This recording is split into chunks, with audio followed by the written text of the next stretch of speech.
Elliott द्वारा tradition and the individual talent एक प्रतिभाशाली निबंध है जो पहली बार 1919 में पब्लिश्ड हुआ था।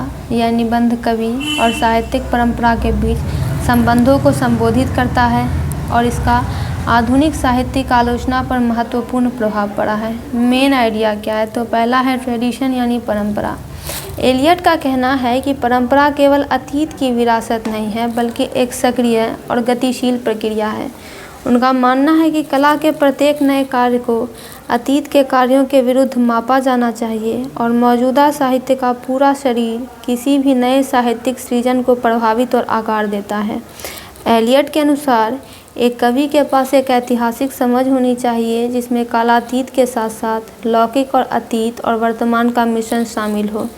दूसरा है इम्प्रेशनैलिटी ऑफ पोट्री। एलियट व्यक्तिगत भावना की अभिव्यक्ति के रूप में कविता की रोमांटिक धारणा को चुनौती देते हैं। उनका तर्क है कि कवि के व्यक्तिगत अनुभव और भावनाओं को कलात्मक प्रक्रिया के अधीन होनी चाहिए। आत्म अभिव्यक्ति पर ध्यान केंद्रित करने के बजाय कवि को सार्वभौमिक भावनाओं और अनुभवों के अवैयक्तिक और वस्तुनिष्ठ प्रतिनिधित्व के लिए प्रयास करना चाहिए।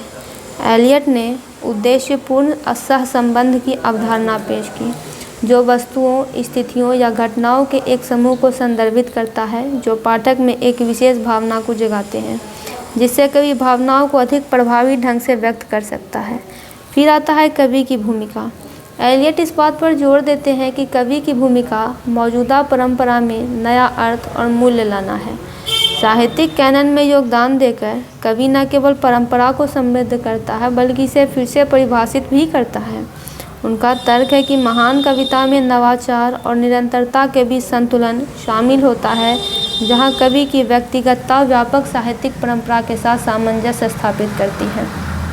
एलियट के निबंध की साहित्यिक रचना की प्रकृति और व्यक्तिगत कलाकार और सांस्कृतिक विरासत के बीच संबंधों में अंतर्दृष्टि के लिए प्रशंसा की गई है। यह आधुनिकतावादी साहित्य और साहित्यिक सिद्धांत के अध्ययन में एक आधारभूत पाठ बना हुआ है।